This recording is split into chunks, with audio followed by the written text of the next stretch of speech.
ആ അത് ഉറക്കാറിയാത്തോണ്ട് ഞാൻ ഉത്തരവാദിത്തമല്ലല്ലോ. ആൻറ്റിമാർ വാച്ചൊക്കെ വാങ്ങി തന്നു. ഇനി നമ്മളെ പോകുന്നത് നമ്മുടെ അമ്മയുടെ അപ്പൻ്റെ അനിയൻ്റെ വീട്ടിൽ കൊച്ചപ്പൻ. അവരൊക്കെ പണ്ടൊന്നും വരാനുള്ള സാഹചര്യം ഇല്ലാത്തതുകൊണ്ടായിരിക്കാം വന്നില്ല. ഇപ്പോൾ ഒരു വലിയ വലിയ ബംഗ്ലാവൊക്കെ വെച്ചു. അപ്പോൾ ഞങ്ങളിങ്ങനെ കോതമംഗലൊക്കെ പോയി കറങ്ങി വന്നിട്ട് ഞങ്ങൾ അങ്ങോട്ട് പോവുകയാണ്. കൊച്ചപ്പനൊന്നും അറിയത്തില്ല എങ്ങനെ വന്നു. എന്താണ് പട്ടി നായുണ്ട് ഇവിടെ.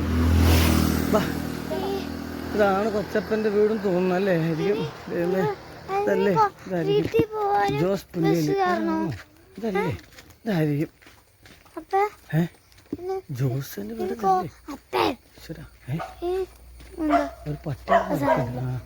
ആ അതെ കൊച്ചപ്പൻ്റെ ഷർട്ടും കൊണ്ട് കണ്ടാറേ. കൊച്ചപ്പൻ എവിടെ പോയി വന്നിട്ട് ഇട്ടേക്കാം. ആ ഇത് തന്നെ ഞങ്ങൾ കുടുംബക്കാരെ ചൊരക്കൊരക്കൊന്നും വേണ്ട. ഞങ്ങൾ പാവപ്പെട്ടാണെങ്കിലും വലിയ വീടാണ്. ഇവർക്ക് സമയമില്ല നമ്മുടെ ഇവിടെ. നമ്മൾ ഇങ്ങോട്ട് തിരഞ്ഞു വെച്ചേക്കാണ്. ഇവിടെ അങ്ങ് ആരുമില്ല. ആ ഇവിടെ ആരോ ബാഗൊക്കെ വെച്ച് പോകാൻ വേണ്ടി തുടങ്ങും കേട്ടോ. കുപ്പിയും വെള്ളമൊക്കെ. അല്ലല്ല ഇതൊന്നും വേറെ വരും. കാണിച്ചു തരാം. നിന്റെ മുണ്ടിരമ്മയുടെ കൊച്ചപ്പൻ അപ്പൻ്റെ അനിയൻ. ഹലോ. ആ അതെയോ ചേട്ടൻ കണ്ണ് കാണാൻ പാടില്ലാന്നേ. എന്നെ ഞങ്ങളിപ്പോ വണ്ടിക്ക് ട്രാൻസ്പോർട്ട് എന്ത് കൊച്ചപ്പനെ എത്തി.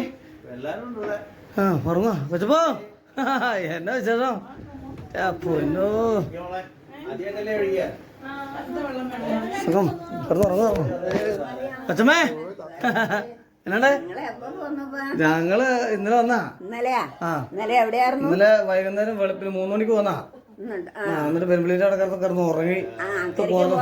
ആ കോതമംഗലം ചെറുവള്ളിയിലൊക്കെ പോയി. കുറച്ച് ചെറുക്കന് വഴിപാടുണ്ടായിരുന്നു, ഒരു പിടിപ്പണം മമ്മി പറഞ്ഞ്. അതൊക്കെ ചെയ്തിട്ട് ഇങ്ങനെ വരുവാ.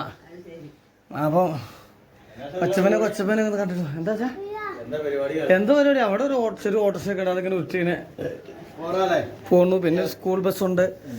അതിൽ സ്കൂൾ പറഞ്ഞാൽ അതിൽ പോകും. അങ്ങനെയൊക്കെ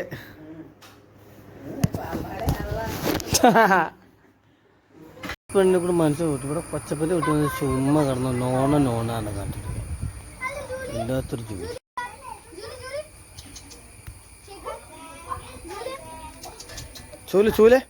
ചൂല്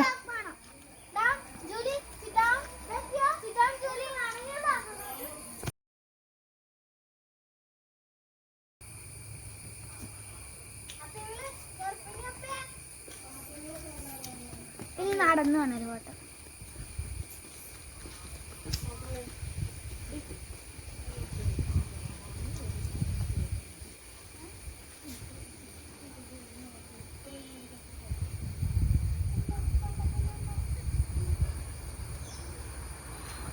അതെന്താ തെറ്റാ?